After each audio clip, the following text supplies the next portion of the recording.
नमस्कार दोस्तों, मैं जय कुमार गुप्ता।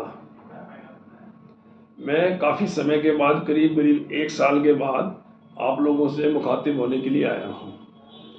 इसका जो मेन कारण रहा कि जो मेरा दोस्त भी था, मेरा बच्चा भी था और मेरा गुरु भी था, जो मुझे ये सब करवाता था, वो लास्ट ईयर नवंबर में भगवान के घर चला गया और उसके बाद मन ही नहीं माना कि ये सब किया जाए और कोई मोटिवेट करने वाला भी नहीं था। तो मगर आज उसी का दूसरा जो साथी और जो उसी की तरह मेरे लिए अजीज हैं, दोस्त भी हैं, बच्चे भी हैं, उन्होंने कहा कि एक बार करते हैं शुरू। तो मैं आज की ये जो वीडियो है मैं अपने उस स्वर्गीय मित्र अनुज को डेडिकेट करता हूँ। दोस्तों, अभी देखो आजकल नवरात्रे चल रहे हैं, बहुत अच्छे दिन हैं, माता के दिन हैं और माता के हम दुर्गा सप्तशती पढ़ते हैं। तो माता दुर्गा जी जो अवतार लिया, दुर्गा जी जब समय समय पर अवतार लेकर आई तो अलग अलग, कभी मधुकैटभ, कभी रक्त बीज, कभी चंडमुंड, कभी धूम्रलोचन, कभी शुंभ निशुंभ, महिषासुर, इन असुरों का संहार करने के लिए प्रकट होती थी। और वो जब देवताओं को अत्याचार करते थे तो वो उनको देवताओं को उनसे छुड़वाती थी और उनका संहार करती थी, उनको संहार करके और मृत्यु लोक में भेज देती थी।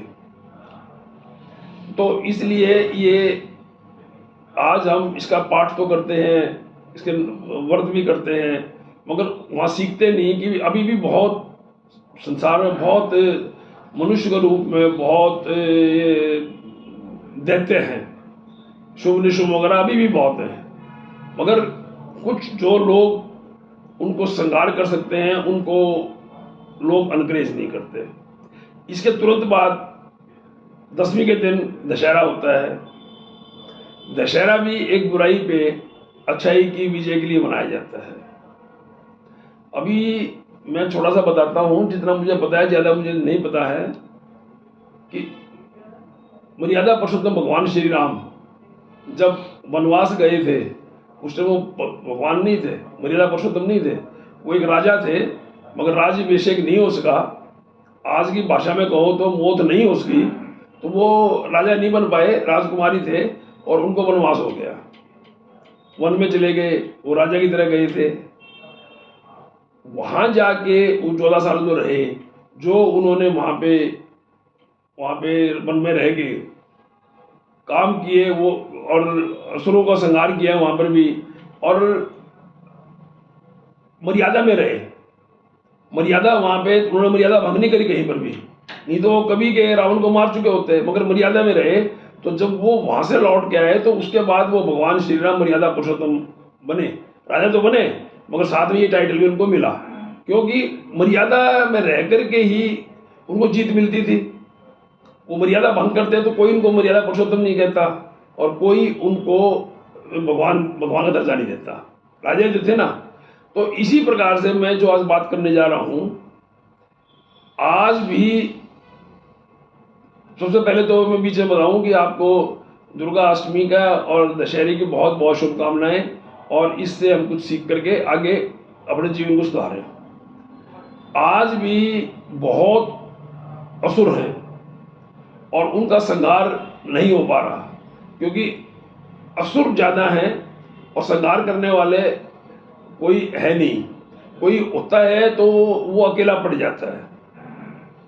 अभी मैं बताऊं ये बात क्यों कह रहा हूं मैं, कि कुछ पुण्य आत्माओं ने, किसी एक विशेष जाति के नहीं, हाँ ज़्यादा एक विशेष जाति के थे, मगर औरों ने भी हर शहर में हर जगह संस्थाएं बनाई थी आम आवाम के लिए, आम समाज के लिए। वो यदि कोई बनिया था तो उन्हें बनियों के लिए नहीं बनाई, उन्हें सब नागरिकों के लिए बनाई थी, क्षत्रिय जात के लिए बनाई थी।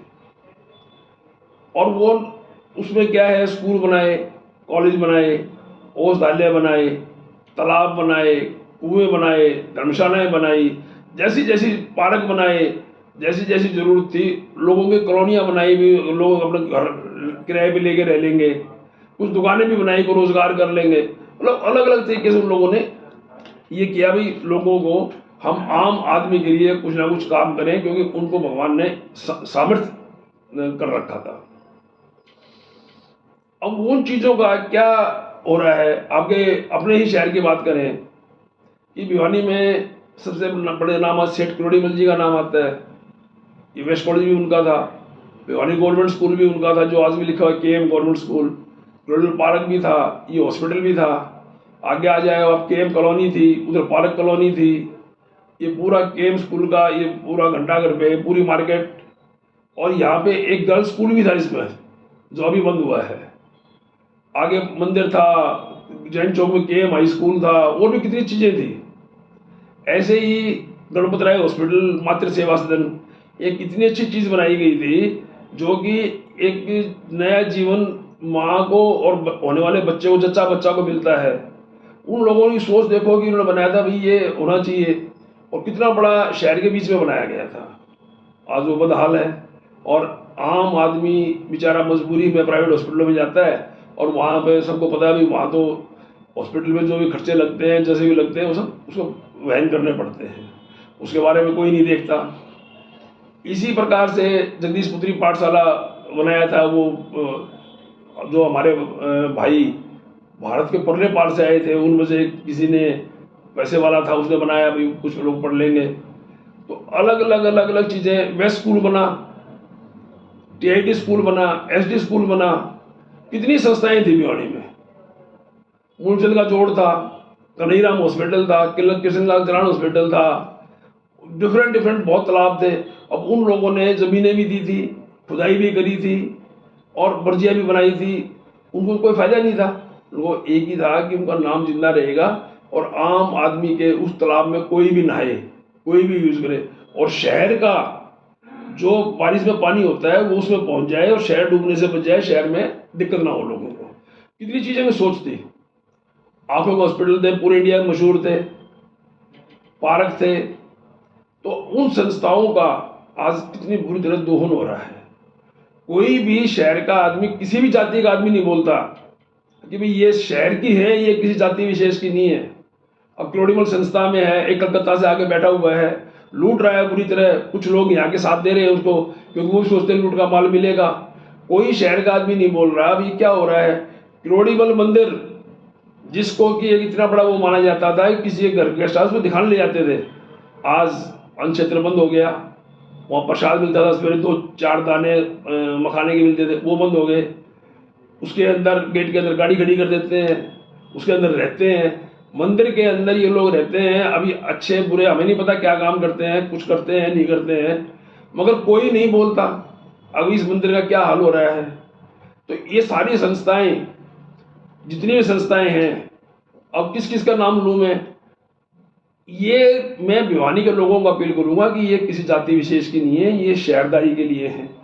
अब मैं आपको बताऊं, किरोड़ीमल की बहुत दुकानें हैं, आदर्श कॉलेज की बहुत दुकानें हैं। अब कुछ लोग धंधा चेंज कर जाते हैं, कुछ शहर छोड़ जाते हैं, तो जो जाते हैं पर्ची चेंज होती है, अब उसमें कुछ लेन देन होता है, क्या होता है क्या नहीं होता है।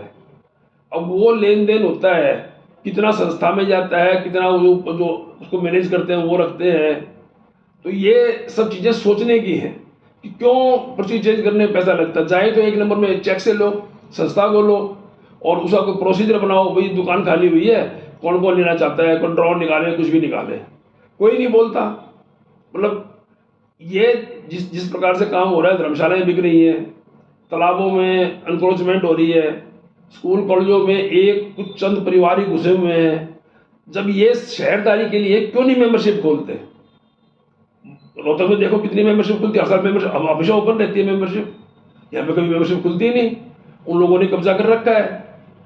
ये कोई एक आदमी की नहीं है, बनाने वाले पुण्य आत्माएं बना गए, और इन लोगों को ये नहीं पता वो पुण्य आत्माएं, अभी देखो अभी श्राद्ध गए थे, सोच के देखो जरा, श्राद्ध गए थे तो श्राद्ध पे हम पंडित को, पंडितानी को भोजन कराते हैं, क्या सोच के कराते हैं कि हमारे जो पिताजी थे, माताजी थे, दादा दादा जो भी थे, ये जो भोजन करा रहे हैं उनको निमित्त करा रहे हैं, उनको उनको वो खाएंगे। आप ये सोचो कि जब हमारे दिमाग में ये है कि वो हमारे जो स्वर्गीय हैं वो कहीं ना कहीं हैं, वो पुण्य आत्माएं कहीं ना कहीं हैं, और हम जो भोजन उनको ये जाएगा, उनके पास लगेगा, तो क्या वो ये नहीं देख रहे कि जो मैं स्कूल कॉलेज बना के आया था, जो मैं तालाब बना के आया था, जो लोग मिसयूज कर रहे हैं, वो भी देख रहे होंगे, तो वो भी हिसाब करेंगे इनका। तो मतलब मैं डरा नहीं रहा हूँ, मैं एक बात बता रहा हूँ कि आदमी को मानव के हिसाब से रहना चाहिए, अपने हाथों से कमा के खाना चाहिए। अब मैं तो कोई ऐसा नहीं हूँ कि मेरे कोई यहाँ पे कोई मेरे बच्चों ने आना है। हम तो मियाँ बीवी रहते हैं, जब तक रह रहे हैं। हमारे बच्चों ने तो कभी मुड़ के ही नहीं आना यहाँ। साल में 2 बार ही आते हैं, दिवाली पर, होली पे, और कभी नहीं आते। कि मेरा कोई इंटरेस्ट हो इन चीज़ों से, जो मैं रोज़ लिखा पढ़ी करता हूँ और करता हूँ। मेरा इंटरेस्ट ये है कि ये चीज़ें शहरदारी के लिए हैं, शहर के लोगों को इनके बारे में सोचना चाहिए। मैंने TIT स्कूल से 71 में हायर सेकेंडरी की थी। आज भी मैं वहाँ से निकलता हूँ तो आगे मेरा सर झुक जाता है। और ये स्कूल जो बन गए हैं ना, दुकानें, स्कूल नहीं दुकानें हैं। कितने बच्चे कहाँ कहाँ निकले हैं आज तक। हम 71 में 3 बच्चे गए थे TIT स्कूल में इंजीनियरिंग करने के लिए, NIT कुरुक्षेत्र में, जो एक बहुत प्रेस्टिजियस कॉलेज है। और उस टाइम में भारतवर्ष में गिने मिने कॉलेज थे, गिने मिने। हरियाणा में एक ही कॉलेज था, पंजाब में 2 थे। उस टाइम में हमारा एडमिशन हुआ था और वहाँ से इंजीनियरिंग करके आए थे हम। आज कितने बच्चों को एडमिशन हो जाते हैं, कितने स्कूल खुल गए हैं। यदि आज भी होते हैं तो कोई जो छोटे स्कूल हैं, गवर्नमेंट टाइप स्कूल हैं, वहाँ के बच्चों का एडमिशन होते हैं। जो ये खुले हुई दुकानें खुली हुई ना, इन्हें कोई एडमिशन नहीं होता। क्योंकि ये तो आपकी इच्छा पर डिपेंड करता है। इनकी इच्छा ही पैसा कमाना है, इनकी इच्छा पढ़ाई करवाना नहीं है। अभी पढ़ाई करवा दें हम, इनकी इच्छा है किताबें बेचना, इनकी इच्छा ड्रेस बेचना। तनख्वाह देते हैं ये 10,000 15,000, फीस लेते हैं मोटी मोटी, क्लास में बच्चे पढ़ाते हैं 50। पर चलो, अगलों का धंधा है, अगले जाने। मैं तो सिर्फ ये बता रहा हूँ कि शहर वालों को इन संस्थाओं के बारे में। आज गणपत राय हॉस्पिटल कम से कम नहीं तो 2,000 करोड़ की प्रॉपर्टी है और बंद पड़ी है, और किराया दुकानों का आता अलग, कोई सोचता ही नहीं उसके बारे में। इस शहर के लोगों को सोचना चाहिए। ये और पंगेबाजी में पड़े रहते हैं। मुझे तो, मैं सन 80 से मेंबर हूँ अग्रवाल सभा का, मेरा बेटा अभी बाद में बन गया था। मुझे आज तक कभी ये अग्रवाल सभा की जो फंक्शन करते हैं, कभी कार्ड भी नहीं भेजते, और वैसे कहते हैं बनिए बनिए बनिए बनिए। क्या है मतलब, आदमी को कम से कम ये तो देखना चाहिए कि भाई हम बनिए हैं, संस्थाएं बनाई है तो हमने आम आदमी के लिए बनाई है, अपने लिए नहीं बनाई, लूटने के लिए नहीं बनाई। यदि आज स्कूलों में बनिए बनिए बच्चों पढ़ा लो, तनख्वाह निकल जाए, गारंटी से लेता हूं मैं। यदि ये बनियों की संस्थाएं हैं तो बनिए बनिए बच्चों को पढ़ाओ ना। क्यों पढ़ाते हो बच्चों को, क्यों देते हो एडमिशन? चलाओ स्कूल को, फिर मालूम पड़ेगा भी कैसे स्कूल चलाया जाता है। ये एक शहर के लिए बनाई थी उन लोगों ने। आज भिवानी में पानी भर जाता है जगह जगह, क्यों भर जाता है? तालाब रोक लिए सारे के सारे। कन्हैयाराम हॉस्पिटल था वहां पे इतना बढ़िया, यदि वो आंखों का बंद हो गया तो किसी और तरह का यूज करवाओ उसका, बंद पड़ा है। कितनी चीजें बंद पड़ी हैं भिवानी के अंदर, धर्मशालाएं बंद पड़ी हैं। आज ये बिकते जाएंगे, हर आदमी रिसोर्ट में जा सकता। आज भी 50% से ऊपर ऐसे लोग हैं जिनको शादी छोटी मोटी धर्मशाला में करनी होती है, तो धर्मशाला बिकती जा रही है, खत्म होती जा रही है। आपके आलू बाजार में एक सेठ विशेश्वर लाल हलवासिया, एक औषधालय होता था जिसमें डॉक्टर सोनी बैठते थे, एक जोशी साहब बैठते थे, वैद कितना चलता था। आज वो चीज़ें खत्म हो गई। आज गरीब लोगों को भी प्राइवेट हॉस्पिटल जाना पड़ता है। प्राइवेट में 400 रुपये OPD है, भाई लेंगे, उन्होंने पढ़ाई करी है, उन्होंने इतना बड़ा हॉस्पिटल बनाया है, उनका कोई कसूर नहीं है। मगर ये चीज़ें चलती, ये बंद ना होती तो उन लोगों के पास एक जगह होती ना। और सिविल हॉस्पिटल है, ये चल रहा है, मगर इसके में व्यवस्था ठीक नहीं है। देखिएगा, मैं आपको एक बात बताता हूँ, सरकार से ज़्यादा पावरफुल अपोजिशन होती है। सरकार पावरफुल नहीं होती, अपोजिशन पावरफुल होती है। पर वो जब होती है जब उसकी जबान भी चले, उसके पैर भी चले, तब वो पावरफुल होती है। क्योंकि सरकार वो काम करती है जो अपोजिशन सवाल उठाती है, जिसके लिए आंदोलन करती है, जो सवाल करती है भी ये काम होना चाहिए हमारे शहर में, वो ये होना चाहिए। जब अपोजिशन ही नहीं होगी, अपोजिशन को बोलेगा ही नहीं, तो सरकार को क्या पता क्या करना है क्या नहीं करना है। सरकार को कहती काम बहुत बढ़िया हो रहा है। आज हमारे शहर में जो कमियां हैं, जो हमें जरूरत है, चाहे हॉस्पिटल की है, चाहे स्कूल की है, चाहे सड़कों की है, चाहे लाइट की है, चाहे सीवर की है, पार्क की, कोई भी है, हमें उसके लिए आवाज़ उठानी पड़ेगी। आवाज़ उठेगी तो सरकार काम करेगी। ना करने का मतलब ही नहीं होता। हमारा विधायक भी एक्टिव होगा, विधायक भी काम करेगा, इधर जब हम आवाज़ ही नहीं उठाएंगे तो हर आदमी सोचता है सब लोग सुखी हैं, जनता को दिक्कत ही नहीं है। तो मैं आज ये काफ़ी दिन हो गए थे, मैं छोटी सी बात लेके आए। एक मैं तो एक चौकीदारा काम कर रहा हूँ, आपको जागरूक कर रहा हूँ। भैया जागरूक हो जाओगे तो बढ़िया है, नहीं जागरूक होगे तो यूं ही लुटते पिटते रहोगे और यूं ही ख़त्म हो जाओगे। आज भिवानी बिल्कुल अनाथ है, कोई पूछने वाला नहीं है, कोई कहने वाला नहीं है, क्योंकि हम जागरूक नहीं रहे। तो भैया जागरूक हो जाओ। ये मेरी बात अच्छी लगे तो औरों को भी बताना, इसको शेयर करना, और मैं फिर और नई वीडियो लेके आऊँगा। धन्यवाद। जय भिवानी, जय हरियाणा, जय भारत।